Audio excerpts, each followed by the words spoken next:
Հայաստանում արդյունաբերական արտադրանքի ծավալը 2025 թվականի հունվարին կազմել է 190 միլիոն 547 հազար դրամ, 2024 թվականի հունվարի համեմատ նվազելով 10,4%-ով, իսկ 2024 թվականի դեկտեմբերի համեմատ 41,3%-ով։ Այս մասին են վկայում Հայաստանի ազգային վիճակագրական կոմիտեի հրապարակած տվյալները։ Հանքարդյունաբերության եւ բացհանքերի շահագործման գծով արտադրանքի ծավալն այս տարվա առաջին ամսում կազմել է 340 միլիոն 84 հազար դրամ, 2024 թվականի հունվարի համեմատ անկումը 9,3%, վերամշակող արդյունաբերության ծավալը 115 միլիոն 793 հազար դրամ, անկումը 16,2%, էլեկտրաէներգիայի, գազի, գոլորշու եւ մաքրված օդի մատակարարման ծավալը կազմել է 38 միլիոն 273 հազար դրամ, աճը 9,9%, իսկ ջրամատակարարման, կոյուղու, թափոնների կառավարման եւ վերամշակման ոլորտում 31 միլիոն 501 հազար դրամ,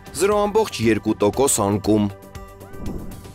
Հայաստանի Հանրապետության ֆինանսների նախարար Վահե Հովհաննիսյանը Լյուքսեմբուրգում մասնակցել է EIB Group Forum 2025-ի շրջանակներում կազմակերպված օգտագործելով ԵՄ ընդլայնման հնարավորությունները խորագրով պանելային քննարկմանը։ Այս մասին հայտնել են ֆինանսների նախարարությունից։ Քննարկման շրջանակներում Վահե Հովհաննիսյանն անդրադարձել է Հայաստանի ԵՄ-ին անդամակցելու գործընթացին առնչվող մի քանի կարևոր հարցերի։ Նախարարը մասնավորապես խոսել է մեր տարածաշրջանում հակամարտությունների խաղաղ կարգավորման անհրաժեշտության, խաղաղության խաչմերուկ ծրագրի, ինչպես նաև այս համատեքստում Եվրոպական ներդրումային բանկի հետ համագործակցության եւ օտարերկրյա ուղիղ ներդրումների ներգրավման կարեւորության մասին։